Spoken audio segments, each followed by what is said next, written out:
Hello guys, আপনারা যদি Facebook light অ্যাপটি ইউজ করে থাকেন তাহলে কিন্তু আপনারা একটি নতুন প্রবলেমে পড়ে থাকতে পারেন। আপনারা যখন এখানে ফেসবুকটিকে ওপেন করে নেবেন ঠিক তখন এখানে একটি পপআপ আপনারা দেখতে পাবেন, something went wrong, please try again. তো আপনাদের যদি এই প্রবলেমটি হয়ে থাকে তাহলে আজকের এই ভিডিওটি আপনাদের জন্য।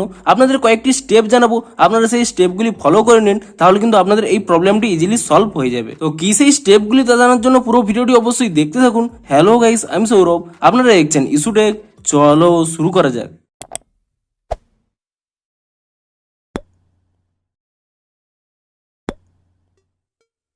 ভিডিওটি শুরুতেই জানিয়ে দিই, আজকের এই ভিডিওটি যদি আপনাদের একটু হেল্পফুল বলে মনে হয় অবশ্যই একটি লাইক করে দিন, এবং এই চ্যানেলে যদি আজই নতুন এসে থাকেন এখনই চ্যানেলটিকে সাবস্ক্রাইব করে রাখুন, কারণ ফেসবুকে যে কোনো নতুন সমস্যা দেখা দিলে তার সমাধানের ভিডিও আপনারা কিন্তু অবশ্যই এই চ্যানেলে পেয়ে যাবেন। তাই জন্য অবশ্যই চ্যানেলটিকে এখনই সাবস্ক্রাইব করে রাখুন। তো চলুন এবারে মেন ভিডিওটি শুরু করা যাক।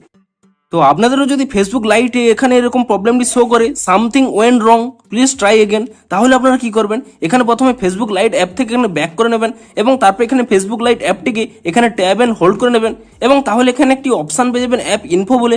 আপনি সেই অ্যাপ ইনফো অপশানে ক্লিক করে নেবেন, এবং তারপর এখানে নিচের দিকে স্ক্রল করে নেবেন, এখানে একটি অপশান পেয়ে যাবেন স্টোরেজ ইউজেস বলে। আপনি সেই স্টোরেজ ইউজেস এই অপশানে ক্লিক করে নেবেন, এবং তাহলে এখানে একটি অপশান পেয়ে যাবেন ক্লিয়ার ক্যাচ বলে।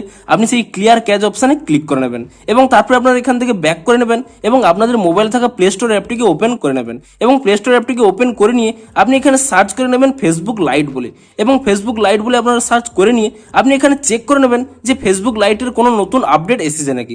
যদি কোনো নতুন আপডেট এসে থাকে আপনি কিন্তু তৎক্ষণাৎ সেই অ্যাপটিকে নতুন ভার্সনে আপডেট করে নেবেন, এবং অ্যাপটিকে নতুন ভার্সনে আপডেট করে নেওয়ার পরে তারপর আপনারা এখান থেকে ব্যাক করে নেবেন, এবং আপনাদের মোবাইলটিকে একবার সুইচ অফ করে নেবেন। আপনারা এখানে আপনাদের মোবাইলটিকে রিস্টার্ট কিংবা পাওয়ার অফ করে নিয়ে পুনরায় এখানে অন করে নেবেন, এবং তারপরে পুনরায় এখানে ফেসবুক লাইট অ্যাপটিকে ওপেন করে নেবেন, এবং তাহলে আপনারা দেখতে পাবেন যে আপনাদের কিন্তু প্রবলেমটি সলভ হয়ে গেছে। তো দেখতে পাচ্ছেন আমার কিন্তু এখানে প্রবলেমটি সলভ হয়ে গেছে। তো আপনারাও এই স্টেপগুলি ফলো করে নিন, তাহলে কিন্তু আপনাদের এই সমস্যাটি কিন্তু ইজিলি সলভ হয়ে যাবে। তো দেখা হচ্ছে ফেসবুকের আর কোনো নতুন সমস্যার সমাধানের ভিডিওর সাথে।